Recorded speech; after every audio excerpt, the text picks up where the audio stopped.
All I want for Christmas is transparent marketing. Is that too much to ask?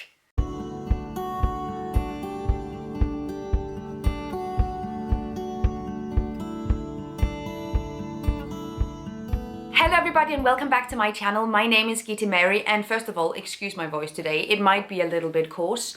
I don't know what's happening. 'Tis the season, so I have my water here. We're gonna fix this, we're gonna get through this. I just really wanted to talk to you guys about this while it's still topical.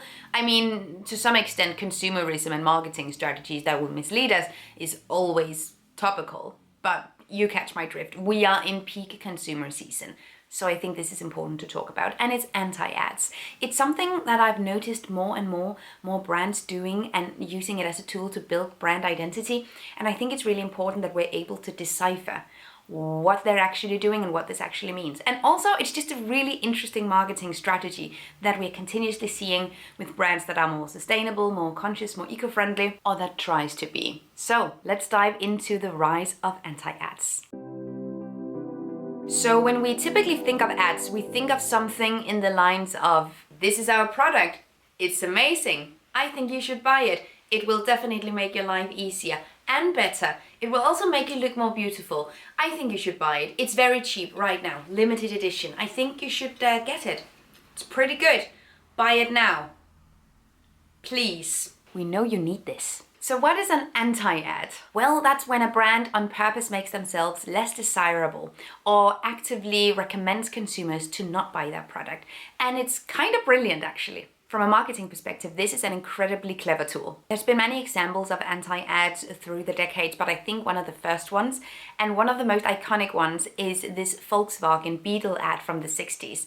In a time where consumers were buying more and more and gradually buying bigger and bigger and bigger stuff, Volkswagen decided to focus on the small scale of the car, and it was deemed kind of unwise, but it was a vastly popular campaign.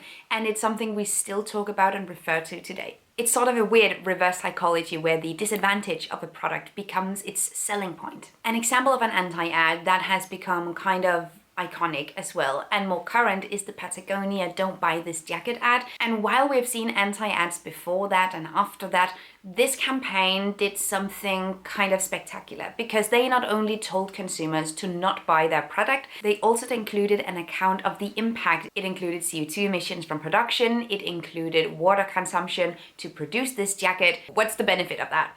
Well, after this ad, Patagonia sales rose by 30%. So, I've actually made a video about Patagonia before, I think it was 2-ish years ago, around the time when the CEO made Earth their main shareholder, where we sort of made a rundown of what's happening and what that meant and what actually happened to the brand. I would love to revisit that, by the way. Perhaps we should do like a checkup to see what they've actually been doing with the proceeds to charity and what has happened. Let me know if you want a rundown 2 years later of what that meant and what the impact of that has been. Anyway, I think it's safe to say that in the instance of Patagonia, consumers already believe them to be kind of a greener brand than competitors and other outdoor brands, to have a more conscious, green profile and brand identity. And using that association already instilled in many consumers in their advertisement campaign has sort of just cemented this idea that they are a better brand to purchase from than other brands that perhaps have Black Friday deals, discount sales, etc. It makes them feel and seem a lot more conscious because they are aware of the impact. Now, all brands to some extent are aware of their impact, but displaying it and showing it and being transparent, every marketing campaign is strategized and it's a tactic, and there's really no transparency in that, but that's sort of what it's giving. I don't think this campaign specifically was meant to generate profit right away. What I think it was meant to do is cement the brand identity that they are in fact better than their competitors. Sales rose by 30%, it was massively successful. This type of campaign was awarded by consumers because overall it makes the brand seem a lot more trustworthy and on the right side of sustainability. There's been many other brands adopting this type of anti-ad tactic, and I think in a time where consumers are becoming increasingly aware of sustainable consumption, it's massively successful. Consumers award this type of behavior because overall I think that many consumers are becoming increasingly aware of sustainable consumption. And what that means specifically is that if you have an association to a brand, that this brand and their products are sustainable, you can buy those and you can buy them in the same amount and quantity and with the same intensity as you usually do. Overall, the best way to consume consciously and sustainably is to reduce consumption. But if it's instilled in us that buying from this type of brand is okay, you don't really have to reevaluate your consumption patterns. You can just buy from a specific company and all will be well. So I think that's why this works so well. And overall, that's why greenwashing works so well, because no one wants to be told that we have to buy less. I'm painting with a kind of wide brush now, but we don't want to buy less stuff. We want to buy the right type of stuff, but it's a lot easier to just switch out what we buy rather than looking at how we buy things, how we use things, how we consume them, and reduce that. It's a lot more difficult. It shouldn't be, but we live in a world where we are constantly advertised to buy stuff. So alas, that's what we are doing. This means that if you can convince the general public that your products are okay to buy sustainably, you're golden. Literally. And that's exactly what IKEA did this year. And perhaps previous years as well, I'm not quite sure, but I've definitely noticed some advertisement campaigns from IKEA this year, and especially during Black Friday. And I have my reservations about IKEA. I have also made an impact video about the brand. So if you want to know more about where the impact of IKEA furniture comes from and overall the general environmental impact of fast furniture, check out that video. I'll link it down below. And some of these anti-ads I saw IRL in Copenhagen, but they have also been on my Facebook page and they've been on my Instagram page. I have some screenshots of some of them. Some of them are in Danish, pardon, but this is the gist of it. One ad shows their classic lac table advertised at the same price as it is all year around because it's so cheap we don't have to do discounts and sales. It's the same price all year around. Nothing special for Black Friday, just same old, same old. And I categorize this as an anti-ad, saying that you're not innovating or that you're not doing anything special for the seasons will be a disadvantage unless you're using it in a different way. And they're telling you that you can get Black Friday deals all year around in IKEA. But they're telling it sort of in a reverse way where they're saying they don't do anything special. And yeah, I think that's an anti-ad, but they get more elaborate. Another of their ads show an IKEA armchair, but it's not listed as something you can buy at IKEA now. Instead, it becomes kind of also an advertisement for a Danish secondhand platform.